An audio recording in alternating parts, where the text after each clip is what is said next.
Hello students, स्वागत है आपका हमारे यूट्यूब चैनल कृषि ट्यूटोरियल्स में।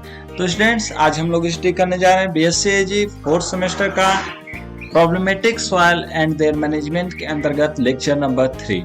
इस लेक्चर के अंतर्गत हम लोग पढ़ेंगे topic distribution of wasteland and problematic soil in India. क्या भारत में वेस्टलैंड का और प्रॉब्लमेटिक सॉइल का कैसे विस्तारण है, कैसे विभाजन है, इसके बारे में हम लोग पढ़ा जाएगा।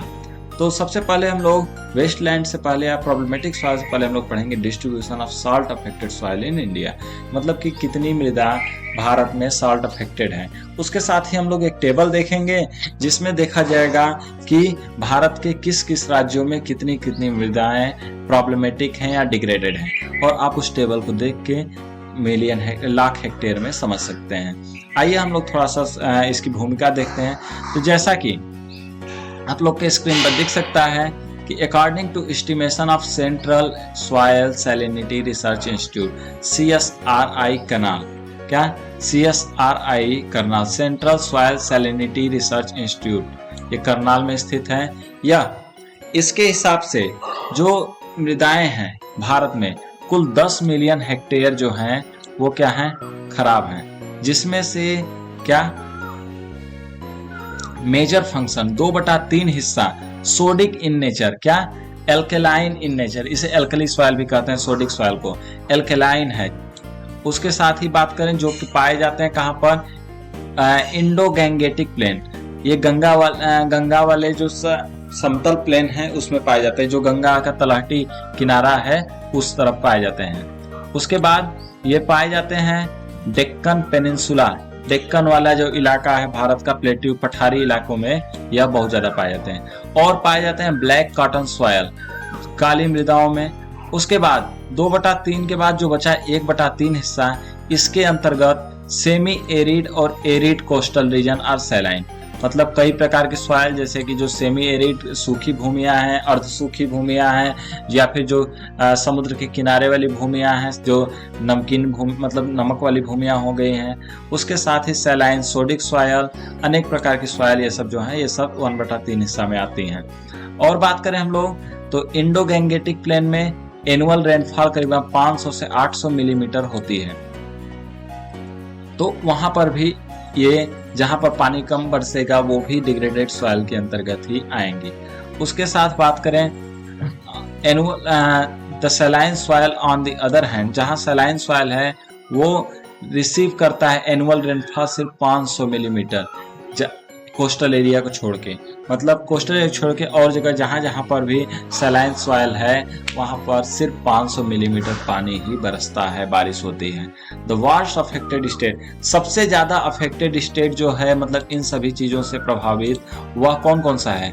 गुजरात, राजस्थान, हरियाणा, उत्तर प्रदेश और बिहार। बिहार में मेनली सोडिसिटी के कारण। और जो कोस्टल रीजन है, मतलब जो समुद्र के किनारे वाले क्षेत्र हैं, वो सैलिनिटी से परेशान है। क्या? सैलिनिटी से। और ये जो गुजरात, राजस्थान, उत्तर प्रदेश, हरियाणा और बिहार जो था, ये सोडिसिटी से परेशान है, मतलब यहाँ पर सोडा की मात्रा बढ़ चुकी है। आगे हम लोग बात करें सॉयल के डिस्ट्रीब्यूशन की, ये जितना भी डिस्ट्रीब्यूशन टेबल में दिखेगा आपको सब लाख हेक्टेयर यूनिट में मिलेगा, मतलब जैसे यहाँ पे एग्जांपल में दिया 74.42, तो ये लाख हेक्टेयर 74.42 लाख हेक्टेयर।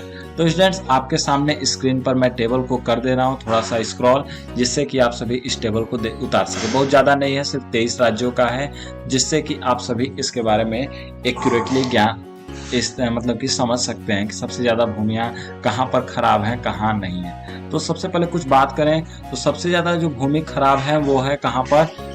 राजस्थान में। क्या? राजस्थान में। यह क्यों? क्योंकि 106.23 लाख हेक्टेयर तो इसका वाइंड इरोजन से परेशान है। क्या? विंड इरोजन से खराब है। अगला जो है उससे ज्यादा खराब की बात करें तो यह मध्य प्रदेश की भूमियां खराब है। यह क्यों खराब है? क्योंकि यहाँ पर पानी ज्यादा लग जाता है। क्या? पानी की वजह से यहाँ पर कटाव ज्यादा हो जाता है मध्य प्रदेश की भूमियों में। 127.05 हेक्टेयर भूमि पानी की वजह से यहाँ पर खराब हो जा रही है। उसके बाद जो तीसरी भूमि है वह कहाँ की है? बात करें तो तीसरे नंबर पर यह है महाराष्ट्र की किस लिए खराब हो जा रही है? क्योंकि यहाँ पर भी ज्यादातर एरिया वाटर इरोडेड हो रहा है, उसके साथ ही इतना एरिया वाटर लॉक्ड हो जा रहा है, इतना एरिया सलाइन एल्केलाइन और इतना एरिया डिग्रेडेड फॉरेस्ट सॉइल के रूप में।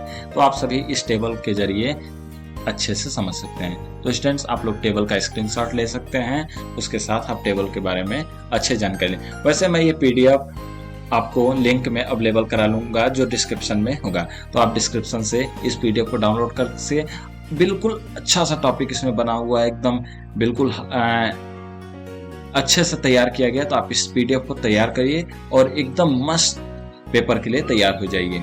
तो स्टूडेंट्स, थोड़ा सा और एक टॉपिक इसमें बचा है, तो इसके बारे में बताते हैं कि डिस्ट्रीब्यूशन ऑफ एसिड सॉइल। मैंने पढ़ा था वहां पर डिस्ट्रीब्यूशन ऑफ एल्कलाइन सॉइल, तो अम्लीय भूमियों का कितना डिस्ट्रीब्यूशन है।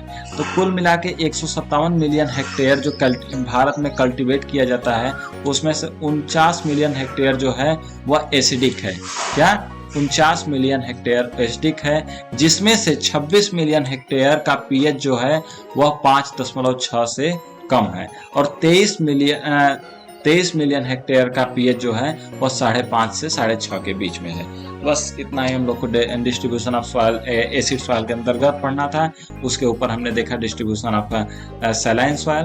तो ये सभी कुल मिलाकर के डिस्ट्रीब्यूशन ऑफ वेस्टलैंड या प्रॉब्लमेटिक सॉइल इन इंडिया के अंतर्गत आते हैं। तो स्टूडेंट्स, आज के लिए बस इतना ही। अगर आपको कोई डाउट हो या फिर आपके पास कोई सवाल हो तो आप प्लीज कमेंट में जरूर बताइए, हम जल्द से जल्द उस पर वीडियो लाएंगे। Thank you, have a nice day.